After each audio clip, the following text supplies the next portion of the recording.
So there is a future that awaits the unrepentant. And it's one of painful separation from God.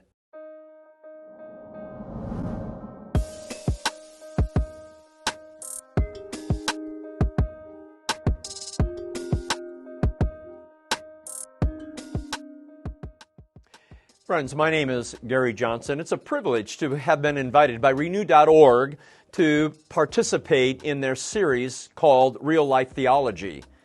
I contributed a very brief book entitled The End, the return of King Jesus and the renewal of all things.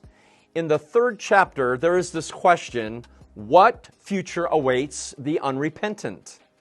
Answer, the unrepentant will painfully suffer eternal separation from God.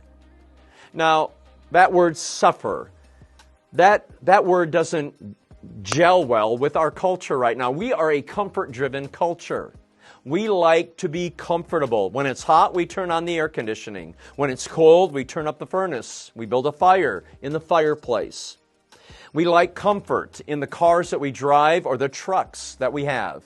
We like comfort food. We are people who are driven by comfort. So the thought of suffering is not really familiar to us, and yet the Scriptures say unequivocally that those who die without Jesus, those who have not repented and surrendered their lives to the Lordship of Jesus Christ, becoming His disciples, those individuals who've rejected Him will suffer eternally. Even Jesus Himself in the Sermon on the Mount, Matthew 7, He said, "Not everyone who calls me Lord, Lord will enter into the kingdom of heaven, but only he who does the will of my Father who is in heaven."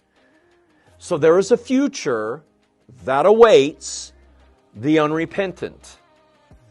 And it's one of painful separation from God. You know, we live in a day and age where people believe and even say everybody goes to heaven, that all paths lead to God. There's even television, movies, even dogs go to heaven.